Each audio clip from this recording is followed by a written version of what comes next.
On April 23, 1891, members of the Shiloh Baptist Church met to organize a new congregation.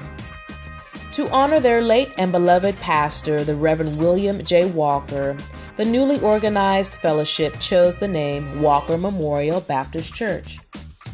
Through God's grace, Christ's love, and the guidance of the Holy Spirit, Walker Memorial Baptist Church celebrates 125 years of faith and fellowship.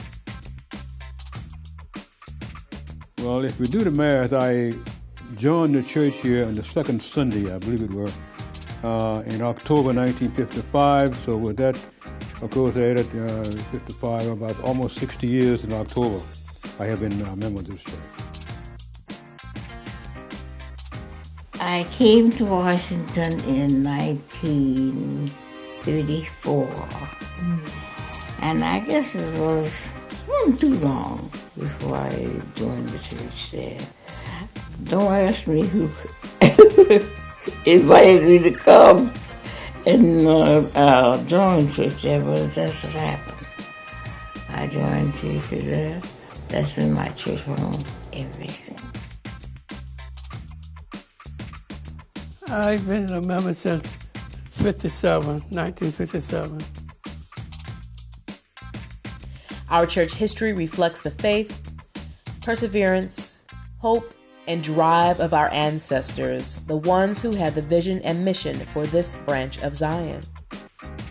We give all praise and honor to our God who brought this church through the eras of Reconstruction, the New Negro Movement, both World Wars, the Harlem Renaissance, the Depression, the rise of the Civil Rights Movement, the Black Power Movement, the Black Arts Movement, and up until this present day.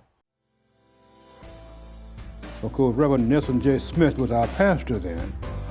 And as I said, there was something divine about this because, frankly, I had all kind of difficulty passing the exam.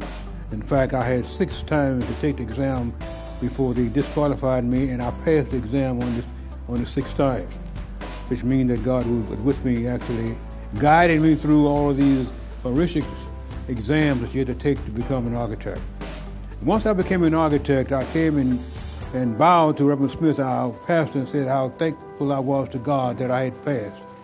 And he was as jubilant as I was. He said to me then, I'm going to declare you the architect for the church.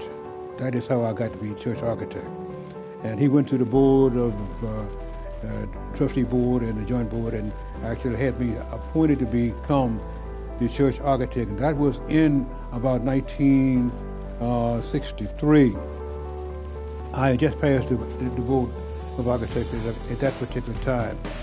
And then, of course, we began to work on a design for the church. And that's why I say that I believe, and I will go down believing this, that the Lord actually appoints people to do things that perhaps they don't even know what they're doing.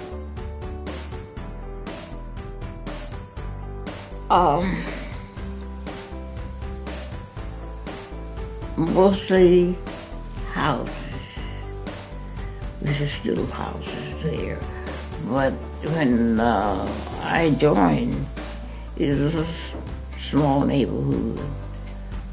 Big families with their families.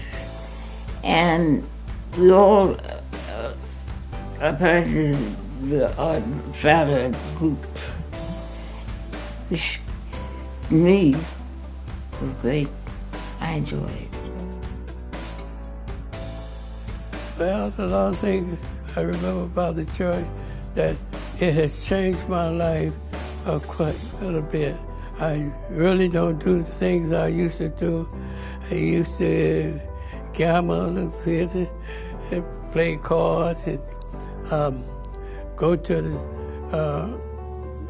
the casino.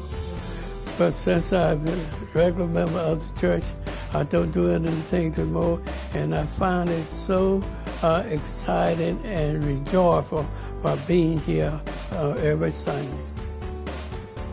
33 months in this very room here, we sat and we studied the literature of the Old Testament. And I was convinced that is what the Lord has been to do. So then it came to me so clearly that I can do both. I can become an architect, which is dealing with the world out there, and I can also be a minister.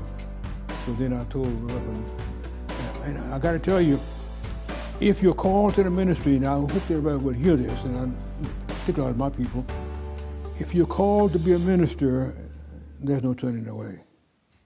Believe me.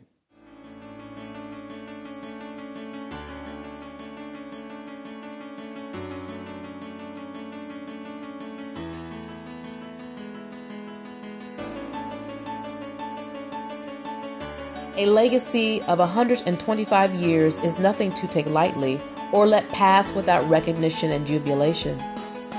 We will celebrate from the beginning to the present, taking a moment to reflect on how our foreparents prayed to God to sustain this church. We'll reflect on Walker's role in the development of this neighborhood and our city, and we will think about what we want to be going forward. Please join our congregation in celebrating 125 years of Walker Memorial Baptist Church.